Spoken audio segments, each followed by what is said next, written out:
commencer par l'approche psychodynamique, c'est-à-dire freudienne, etc. Bon, cette approche-là, essentiellement, là, ce qui est à retenir, c'est que c'est une approche qui tend à mentionner comme quoi que certaines fondations de la personnalité seraient plutôt biologiques. C'est-à-dire qu'on aurait des pulsions, que ce soit sexuelles, euh, inconscientes, agressives, bref, quoi que ce soit. Ce sont des trucs qui sont innés.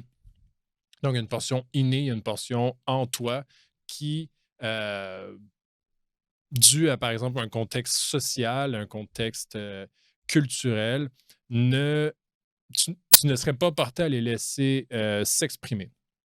Donc, il y a une espèce de refoulement dans cette théorie, il y a une espèce c'est biologique, c'est inné, c'est ta nature en quelque sorte qui est comme ça. Euh, C'est-à-dire que, par exemple, aussi, dans un contexte social à un autre, il y a des choses qui vont être acceptées. Excuse-moi.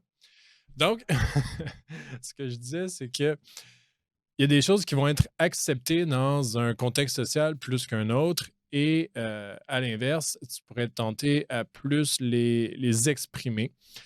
Euh, donc, il faut que tu retiennes que justement, quand tu vas être dans en intervention avec quelqu'un, son contexte social, les comportements qu'elle pourrait dire vouloir exprimer, vouloir en fait juste même mettre en action, tu sais, qu'elle les externalise, euh, peuvent grandement varier d'une culture à une autre et au final, c'est vraiment correct. C'est pas notre travail de juger ça, c'est pas notre travail de vouloir corriger ça. Faut vraiment être le plus détaché de est-ce que ça vient euh, nous chercher dans nos propres valeurs? Est-ce qu'on est en accord avec ce qu'elle fait, qu'est-ce qu'elle dit? C'est pas notre travail, c'est pas à nous de juger ça. On est vraiment là pour accompagner la personne. Aussi, pour imager cette théorie, pour mettre un petit peu plus de contexte ou de concret sur qu'est-ce qui est inné, qu'est-ce qui est biologique, les espèces de retenues entre ce qui est accepté socialement d'un contexte culturel à un autre, les comportements que toi, tu serais porté à vouloir mettre en action, mais que tu vas refouler pour justement des espèces de barrières sociales, etc. Eh bien, et qui sont aussi orientés objets, c'est ce qu'il faut souvenir.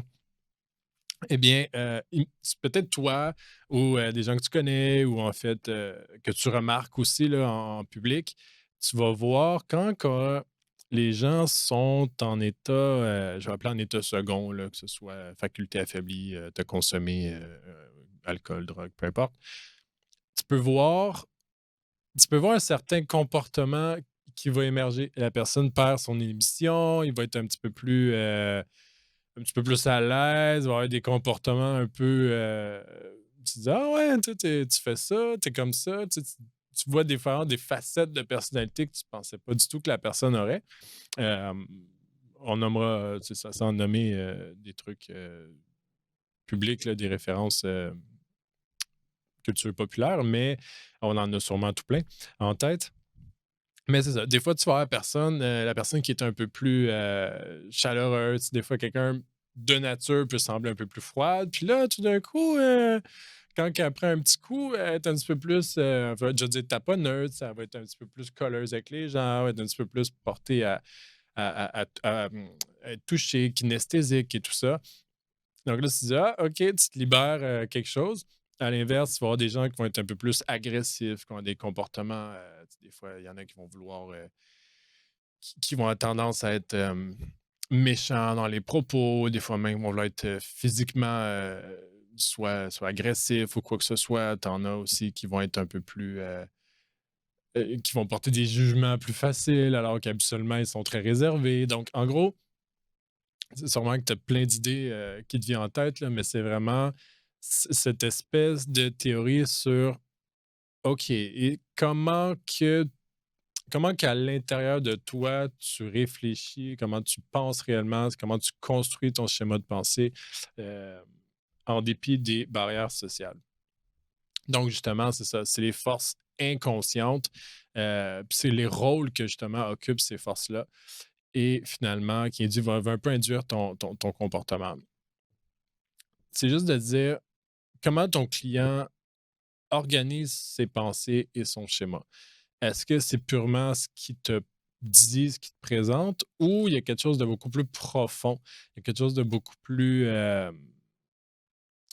ancré, mais qui justement pourrait avoir une certaine réserve, soit à te dire, soit à te démontrer.